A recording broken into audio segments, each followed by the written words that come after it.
Dan is here in his private sector capacity, but it was a pleasure serving with a newly elected member of the legislature whose top two priorities in the legislature are the same as mine: public education and energy. And in energy, our focus is, let's make Texas the leader for the next century in the global energy industry, as it has been for the past century. Now, Councilmember Martinez and I and Commissioner Patterson, we all talk a lot about wind and solar and storage because that's a big part of the future of energy.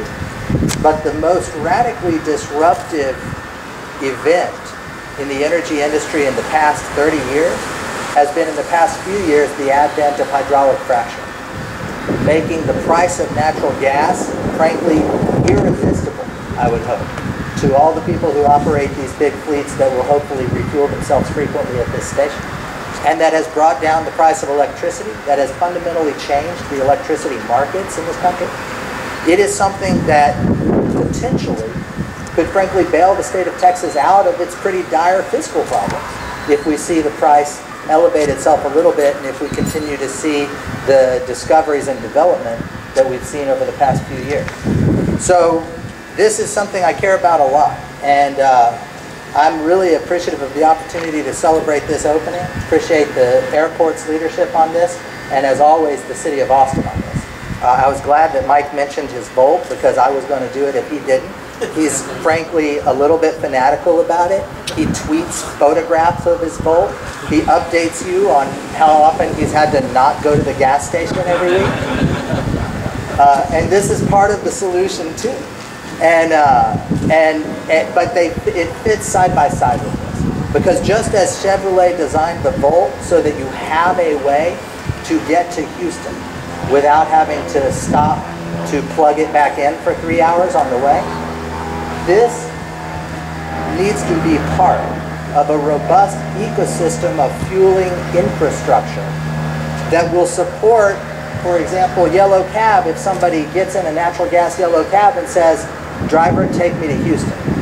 Now, right now, that would be a problem. But that's why we addressed this in legislation called Senate Bill 20 last session. And we put a bill that would not only provide some degree of subsidies from the Texas Emission Reduction Program for fueling infrastructure like this, but also for the retrofit or new purchase of vehicles like those.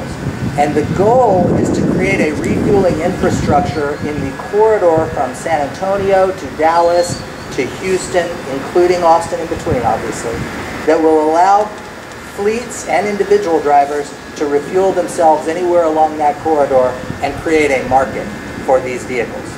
So for the guys who have invested in these vehicles, as I understand the business here, Clean Energy has put itself at risk investing in this obviously big capital investment to create this very beautiful refueling facility, and they only make their money back if people come buy the natural gas one.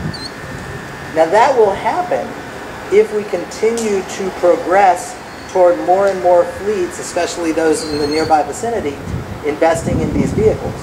But the decision to invest in these vehicles, as obvious as it is the way Commissioner Patterson puts it, it makes the air cleaner, it's cheaper to operate, it's cheaper to own. That investment decision depends on the purchaser knowing they'll be able to refuel when they need to. And that's why it's important that we get this critical mass of infrastructure that gives purchasers the confidence to be able to make the decision to save money and clean the air by converting their fleets to natural gas. That's why this is the first, not the last step in what Texas needs to do to create this market, to drive change in the industry, to clean the air, to eliminate our dependence, as Boone Pickens talks about all the time, our constant shipment of money to the Middle East where it's not doing us any good, and to make us energy independent, to make us cleaner, and to make us wealthier in the state of Texas. So I'm pleased to be here to celebrate this with you.